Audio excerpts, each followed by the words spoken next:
Welcome to the Travel Podcast by ExcursionPass. We are doing a deep dive today into something that is honestly, it's pretty wild. Oh, it really is. It's a completely unique experience. Right. And we love doing these deep dives for you guys because we know exactly what it's like to plan a trip. We've lived these experiences, and our whole goal is to get ahead of all those little doubts and objections you might have before booking something. Yeah, because time is your most valuable currency on a trip. You don't want to waste it. Exactly. So today we are talking about the Port Arthur Deep History Tour in Tasmania. It's operated by I Wander Tasmania. And I just have to say, usually when you're planning a vacation, your brain goes straight to, pristine beaches or a nice resort with a pool. Right. Yeah, cocktails by the water. Exactly. You don't normally wake up and think to yourself, wow, I really can't wait to spend 9 hours of my hard-earned vacation exploring a brutal 19th century penal colony. No, you definitely don't. I mean, for most people, a prison is just the exact opposite of a holiday. It's, confinement and suffering, not exactly a relaxing getaway. Right, it feels super heavy. Just hearing penal colony makes you think of this dense, oppressive vibe.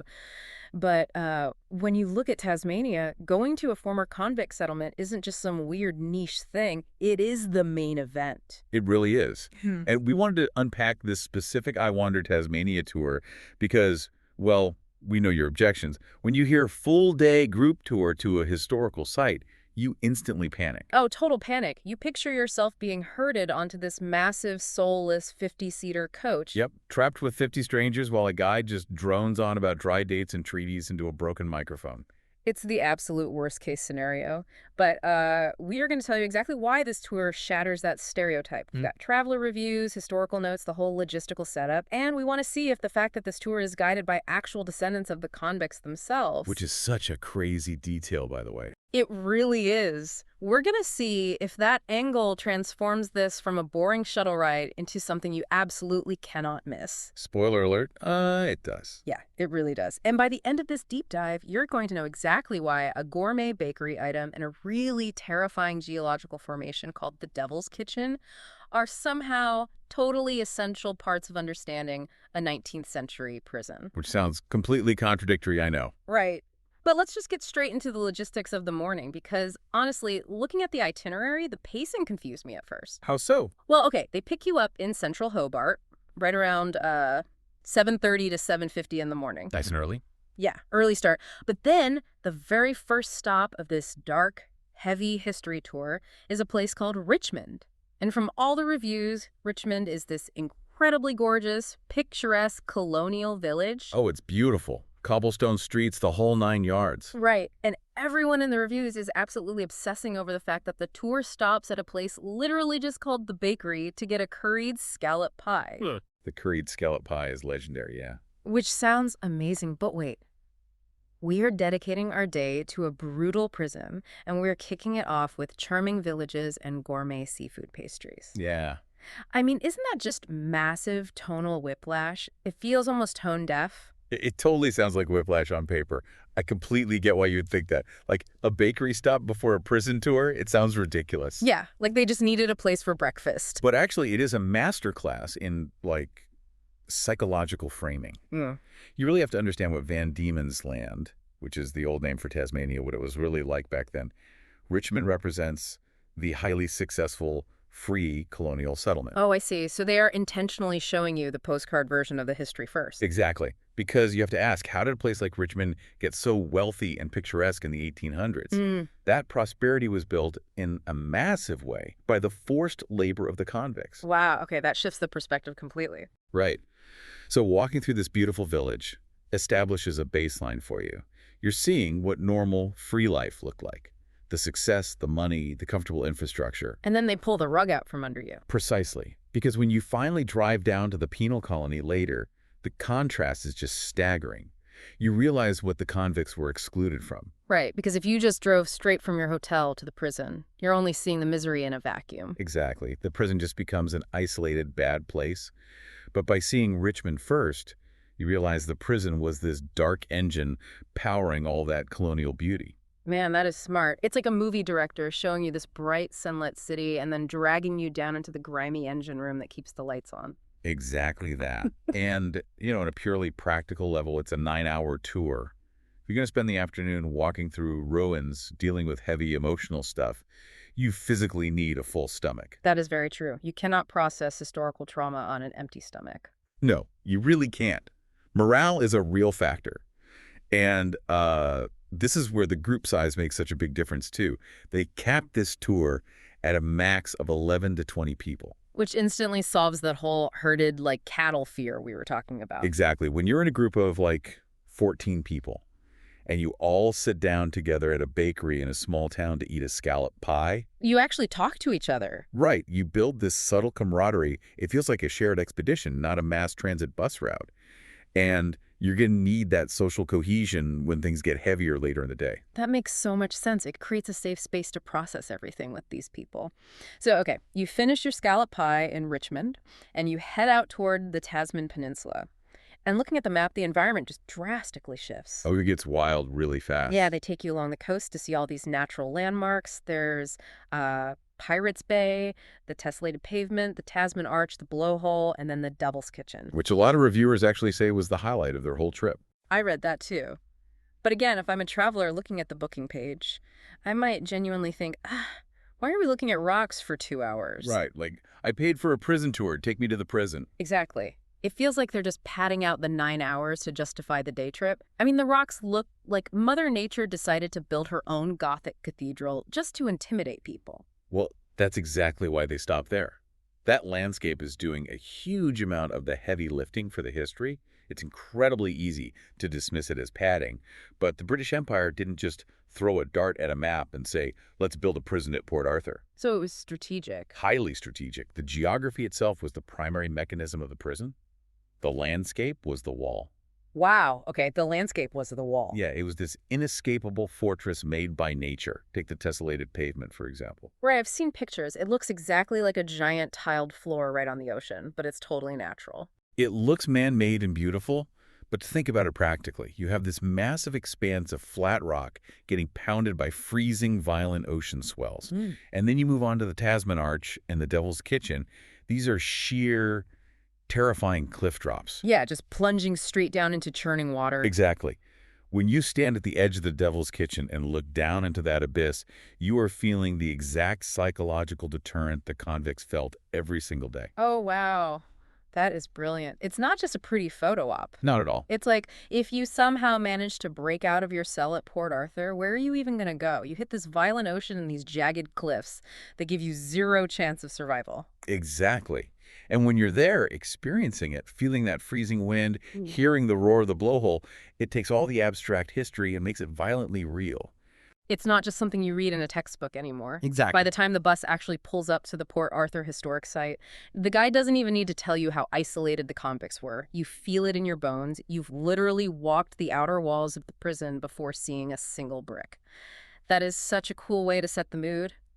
But I will say, a terrifying landscape is still only half the equation, right? Right. You need the human element. Exactly. You can stare at a crashing wave all day, but you need a narrative to connect you to the actual people who suffered there. And that brings us to the biggest selling point of this tour, the secret weapon. The guides. The guides. And not just any guides. They are actual descendants of the convicts. Which is just incredible. It is. The reviews are constantly shouting out guys like Jared, Scott, Paul, Brett, Simon. Everyone loves them. But I have to play devil's advocate here. Go for it. Guided by a descendant is a fantastic marketing hook. It looks great on a brochure. But in practice, I've been on history tours where the guide is just reciting dates, building materials, and the names of colonial governors in this awful monotone voice. Oh, we all have. It's excruciating. It's like an 8-hour high school lecture. How do we know these guys aren't just doing that? Well, this is the difference between rote memorization and interpretive storytelling. When a company just hires a random employee to read a script, the history is abstract. It happened to other people a long time ago. Right. It's just data. This building was made in 1833. Exactly. Data without emotion. But when your guide is a direct descendant, the whole narrative shifts. It's ancestral memory. They aren't just pointing at a random guard tower.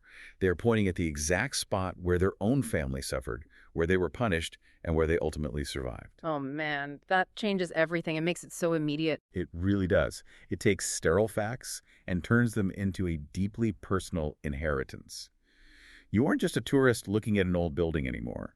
You're a guest being invited into a family's complex history. You literally cannot detach from that. You have to pay attention. And the thing the reviews constantly mention is that these guides don't just weigh you down with grim despair. They bring warmth. They joke around. They have this deep sincerity that makes the whole day feel human. That actually totally lines up with an anecdote I read in one of the source reviews. It really stood out to me. There was this tourist in a group with the guide Simon, and the tourist had a sudden medical issue come up during the day. Oh, no. That is so stressful when you're traveling. So stressful. You're far from home, out in the elements. And normally a tour guide might just, point you to a clinic and say, good luck, hope you feel better. Yeah, the bus leaves at 4, hope you make it. Right. But instead, Simon actually called his own partner, who happens to be a nurse, to get trusted, immediate medical advice for this guest. And his partner told them to head straight to the ER, which ended up being the exact right call. Wow. That goes way beyond the job of And to me, that just proves these guys aren't treating this as a clock-in, clock-out corporate gig. They genuinely care about their guests. It's a huge level of hospitality. And honestly, it highlights this wild dichotomy. What do you mean? Well, think about it. You have these guides showing immense modern hospitality and care while simultaneously walking you through a landscape that was specifically designed by their ancestors' captors to inflict misery. Oh, wow. Yeah. That physical isolation we talked about on the peninsula, it didn't just trap the convicts in the 1800s. It geographically isolated that entire local community for generations afterward. Which is why the descendants are still there running the tours. Exactly. The families stayed. The isolation forged this really specific, enduring community resilience. They are sharing this dark chapter of history, but with this profound pride in their survival. That is so powerful. They are living proof that this brutal penal system ultimately failed to break them. Exactly. Okay, so we've had the colonial wealth in Richmond to start the day. We've seen the geographical trap of the Tasman Peninsula. We have this deeply personal storytelling from the descendant guides. All of this is layered on before you even step foot into the actual Port Arthur historic site. Which is the main event. Everything builds to this moment. Right, and just to touch on the logistics for a second, the tour package is completely all-inclusive. It's 189 Australian dollars for adults, $159 for kids, and $105 for infants. And that covers the transport, the live guide, the national park fees, the Port Arthur entry, and a harbor cruise. Which is a fantastic value for a 9-hour day. It really is. But I gotta be honest, whenever I hear historic site entry for a massive, sprawling outdoor complex, my feet instantly start hurting. Oh, I know exactly what you're talking about. Ruin fatigue. Yes, ruin fatigue is so real. I just picture being dumped in a massive field of hot, crumbling bricks, and the guide is like, all right, meet back at the bus in 3 hours. And you just wander around aimlessly? Totally aimlessly. You read half of one informational plaque, you get exhausted, and you just give up and go look for a bench in the shade. I'd be terrified of burning out before I even understood what I was looking at. And honestly, that is exactly how the large-scale, impersonal shuttle tours operate. They provide the transport, but they totally abandon you when it comes to actually digesting the site. Right. But this is where the structure of iWander's tour is just brilliant. That harbor cruise that's included, it's not just a leisurely boat ride to bump up the ticket price. Yeah. It is a critical pacing mechanism. Oh, really? So it's basically a forced rest break? Partially, yes. You physically need to get off your feet. But intellectually, it shifts your entire perspective of the prison. How so? Like, how does being on a boat change how you look at the buildings? Well, think about how people originally arrived at Port Arthur. The water was the highway of the penal colony. So by taking you out on the harbour first, the tour is forcing you to view the prison from the exact vantage point of an incoming convict ship. Oh my gosh, I didn't even think of that. You're not approaching it as a modern tourist walking through a gift shop with an iced coffee. You are seeing this imposing Gothic architecture rising up from the coastline, surrounded by those sheer cliffs and brutal waters we saw earlier. It's meant to evoke the dread of arrival. Exactly. It connects the natural isolation of the ocean with the man-made isolation of the prison walls. That gives me chills. You are physically resting your feet on this nice boat, but you're getting hit with this heavy psychological realization of what it meant to arrive there in chains, seeing that view for the first time. And because you're in that small group, you aren't fighting 50 other tourists to hear the guide explain this cue. Right. And I assume once you're back on land, that small group dynamic continues to help. Absolutely.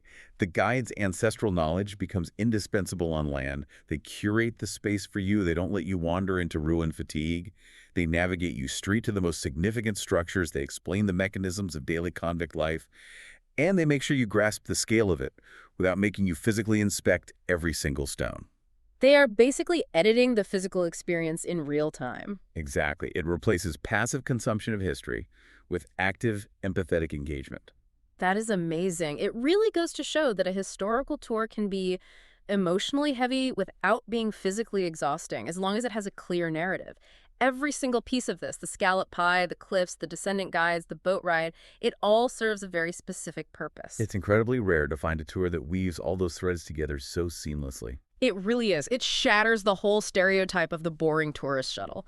So to our listeners, if you are ever in Hobart and you want an experience that is going to fundamentally change how you view history, add the Port Arthur Deep History Tour to your excursion pass wish list. It will stick with you for a long time. It absolutely will. And, it leaves you with a really fascinating, almost unsettling question to mull over after you go home. Oh, yeah. What's that? Well, we travel, right? We consume these histories, we admire the rugged cliffs, and we take our photos. But when the person guiding you through a site of immense systemic trauma is the direct descendant of the person who suffered there, it makes you wonder. I wonder what? If trauma is passed down through generations, is the daily act of guiding tourists through your ancestors' prison a form of endlessly reliving that trauma? Yeah. Or is reclaiming that narrative and educating the world on your own terms the ultimate way to conquer it? Wow. That is a heavy, incredible thought to end on. Thank you so much for joining us on this deep dive. We will catch you on the next episode of the Travel Podcast by ExcursionPass.